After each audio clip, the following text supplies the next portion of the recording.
The 13th floor. Imagine you are alone in an office building late at night. You step into the elevator and press the button for the lobby. Then you see something that should not be there. A button that says floor 13, but this building only has 12 floors. So where did that button come from? And what happens if you press it? Diana Marsh pressed it, and then nobody could quite remember her anymore. Diana Marsh worked as an accountant in the Meridian Tower for 11 years. She was the kind of person who restapled reports if the staple was even slightly crooked. She never made mistakes. She never stayed late without signing the log. But on that Tuesday night at 9:47 p.m., the building was completely empty. She was finishing the quarterly audits in a silence that felt less like peace and more like waiting. Then the lights flickered once, twice, and then they died completely. When the emergency lights came back on, the elevator had stopped moving, not between floors, not with a jerk or a shudder. It simply stopped. Diana pressed the emergency call button, but nothing happened. She checked her phone, but there was no signal. That was strange because the lobby always had full bars. She leaned against the mirrored wall and sighed. Then she saw it. Wedged perfectly between the button for floor 11 and the button for roof access was a new button. It was not worn like the others. It had no dust on it. It gleamed like a fresh coin. In tiny letters so small she had to squint, it said the number 13. She pressed it. The police arrived at 11:14 p.m. that night. The night guard was named Gerald. He was the kind of man who recited Shakespeare's sonnets to the potted ficus plant in the lobby. Gerald had found the elevator doors wide open on the ground floor. The car was completely empty. But in the exact center of the threshold lay one single high-heel shoe. Gerald recognized that shoe. It belonged to Diana Marsh. She had signed the after-hours log at 6:2000 p.m., but she had never signed out. Gerald called the police immediately. Detective Marcus Rook arrived 40 minutes later. He had been a detective for 17 years. He had learned that people abandon shoes all the time. They abandon cars and children and entire lives. The universe is a messy place, and order is a fleeting illusion. But then Rook checked the elevator maintenance log. The elevator computer showed one unrecorded stop at 9:48 p.m. Not between floors, not at a known floor. The log simply read destination unknown. Duration 4 minutes and 12 seconds. Rook took a photograph of the screen with his phone. Then, because he was a thorough man, he took a photograph of that photograph. Thorough people recognize when something is deeply, deeply wrong. The Meridian Tower had been designed in 1989 by an architect named Elias Vane. He was famous for three things: his obsession with perfect symmetry, his hatred of the number 13, and his sudden disappearance in 1994, just 6 months after the building was completed. Vane had vanished from his own penthouse apartment on the 12th floor. The door was locked from the inside.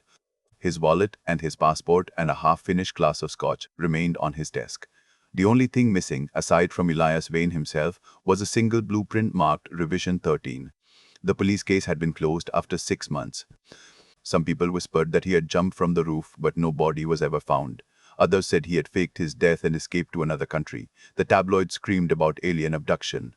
But the truth, as it always does, simply settled into the cracks of collective memory and waited for someone to find it again. Rook tracked down Vane's former business partner. Her name was Helena Cross. She was 89 years old, living in a retirement home that smelled of lavender and stale coffee. She had sharp eyes and trembled slightly when she held her teacup. She told Rook that Elias Vane was brilliant, but brilliance is not the opposite of madness, it is the disguise. She said that in his final weeks, Vane had become obsessed with what he called the negative space in buildings, the voids between walls, the sealed-off rooms, the floors that existed on paper but never in reality. He believed that every structure contained a hidden level, a secret floor accessible only under specific conditions. He called it the echo floor. He said it was a room that remembered every conversation, every footstep, every moment of silence that had ever occurred inside the building. Rook asked if that was possible. Helena smiled, but it was not a kind smile. She said Vane knew it was impossible architecturally, but he also knew that the elevator sensor array had been installed with a tiny flaw. If the building power dropped below a certain threshold during a brownout or a storm, the elevator computer would register a phantom floor. The button would appear because the computer believed it should exist, and if the computer believed it, then perhaps the door would open. Rook asked if Vane ever tested his theory. Helena set down her teacup. Her hands had stopped trembling. She said there was a storm on the night Vane disappeared. The power flickered. The elevator descended. And when it returned to the lobby and the doors opened, Elias Vane was simply gone. Rook obtained permission to search the Meridian Tower properly. Not the public floors, but the hidden spaces, the maintenance shafts, the electrical rooms, the sealed sub-basement that had been closed since 1992 after a structural concern that no one could quite remember anymore. He brought a team of 3 officers and a structure engineer named Dr. Priya Sharma. They started at 2 a.m. when the city was quiet and the air had the weight of held breath. Priya lowered a camera into the elevator shaft. The feed showed concrete and cables and dust. Everything was normal. But then, at the exact height where a 13th floor would have existed, the feed went completely dark. Priya adjusted the settings, but the darkness remained. She said it was some kind of electromagnetic anomaly. Rook asked if it was possible at only one specific height. Priya did not answer. She was staring at the monitor where the darkness had begun to resolve into something else. Not concrete, not cables, a door, a narrow, unmarked door set into the shaft wall. Its surface was the same gray as the surrounding concrete. It was completely invisible unless you knew exactly where to look. Pryor whispered that there was nothing on the blueprints, no maintenance access, no room behind that wall. Rook said there is now. They descended to the sub-basement, found the wall that should have been solid concrete, and cut through it with an industrial saw. Behind the wall was a narrow corridor with a low ceiling. The walls were covered in a wallpaper pattern that had not been manufactured since the 1980s. The air was cold and completely still. It smelled of old paper and something else that Rook could not identify. Maybe mothballs, maybe roses. Maybe neither. The corridor ended at a single door. On the door was a brass plaque that had not tarnished at all. It read Floor 13. Rook pushed the door open. Inside was not a floor but a single room. It was large, maybe 50 feet square. The walls were covered in photographs. Thousands of photographs. Every hallway and every office and every stairwell inside the Meridian Tower. But the angles were wrong. These photographs had been taken from inside the walls, from inside the ventilation shafts, from places where no human being should ever have been able to stand. And in the far corner of the room, sitting in a worn armchair with a glass of scotch in his hand and a blueprint spread across his lap, was a man. His hair was white and thin, his face was a roadmap of wrinkles and quiet desperation, but his eyes were sharp, watching, slightly mad.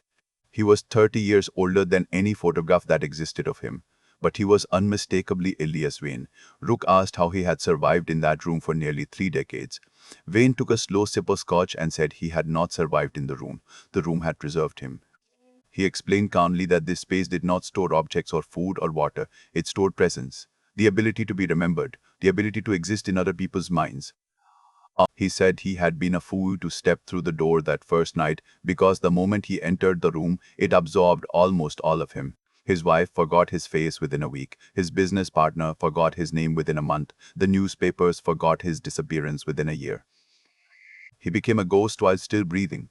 Rook asked about Diana Marsh. Vane's smile faded. He said Diana had found the button exactly as he had warned someone would. He had left anonymous notes for the building manager to fix the wiring, but no one ever listens to ghosts. When Diana walked through that door for 4 minutes and 12 seconds, the room absorbed something from her too. Not her body, not her mind, her place in other people's memories. Rook immediately called Diana's phone. She answered with a normal, tired voice. She said she had been home by 8 o'clock. She had watched a documentary about penguins. She never stays late on Tuesdays because Tuesday is her yoga night. She did not remember anything about the Meridian Tower. Rook called her supervisor. The supervisor paused for a long moment. She said Diana had been with the company for 11 years, but then she hesitated and corrected herself. No, she said Diana started in 2019. That is only 4 years. But that did not sound right either. Rook called Diana's neighbor, her ex-husband, her college roommate. Every single person recognized her name and her face and her voice. But every single person hesitated. The memories were still there, but they were fading like photographs left too long in the sun. Rook returned to the Meridian Tower at dawn. He went down to the sub-basement. The wall was solid concrete again.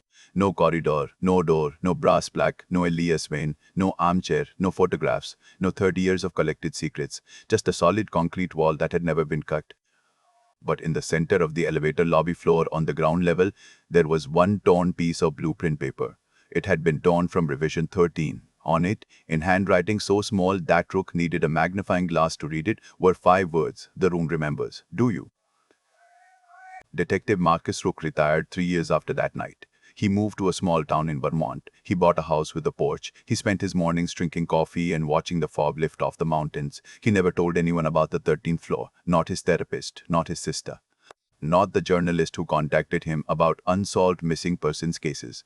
The story sat inside him like a smooth cold stone that he could never swallow. But sometimes late at night when a storm rolled in and the power flickered, he would walk down to his basement door. He would press his ear against the wood, And sometimes, not always, but sometimes, he would hear something from the other side. Not footsteps, not voices, an echo. The echo of a room that remembered everything, waiting for someone brave enough or foolish enough to press a button that did not exist. Rook would step away from the door, pour himself a glass of scotch, and think of Diana Marsh, whose name no one in the Meridian Tower could quite remember anymore. He would think of Elias Vane, who had traded his life for a metaphor and found far more than he bargained for. And he would wonder this. If the 13th floor existed in the Meridian Tower, what hidden floors existed in his own house? In every building, in every moment of silence between words, the room remembers, he thought, and so do I.